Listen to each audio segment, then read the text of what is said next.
लोकशाहीचा बुलंद आवाज, रिपब्लिकन वार्ता, महाराष्ट्र.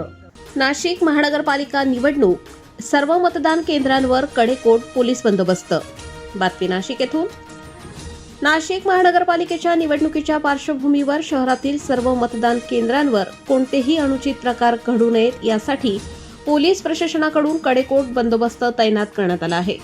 शांततामय, निर्भय व पारदर्शक वातावरणात मतदान प्रक्रिया पार पडावी यासाठी पोलिसांनी विशेष खबरदारी घेतली आहे.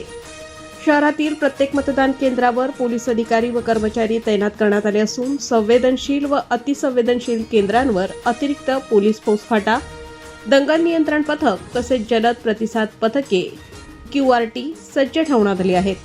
संशयास्पद हालचालींवर नजर ठेवण्यासाठी CCTV कॅमेरे, गस्ती पथके व वरिष्ठ अधिकाऱ्यांचे सतत निरीक्षण सुरू आहे. निवडणूक काळात कायदा व सुव्यवस्था अबाधित राहावी यासाठी शहरात जमावबंदी आदेश लागू करण्यात आले असून अवैध दारू विक्री, रोख रक्कम वाटप व मतदारांवर दबाव टाकण्यासारख्या प्रकारांवर कठोर कारवाई केली जाणार असल्याचा इशारा पोलीस प्रशासनाने दिला आहे. नागरिकांनी निर्भयपणे मतदानाचा हक्क बजावावा व कोणत्याही गैरप्रकाराची माहिती त्वरित पोलीस यंत्रणेला द्यावी असे आवाहन पोलीस प्रशासनाकडून करण्यात आले आहे. रिपब्लिकन वार्ता महाराष्ट्र न्यूजसाठी नवीन नाशिक प्रतिनिधी विवेक बनकर, Nashik. Subscribe now and press the bell icon.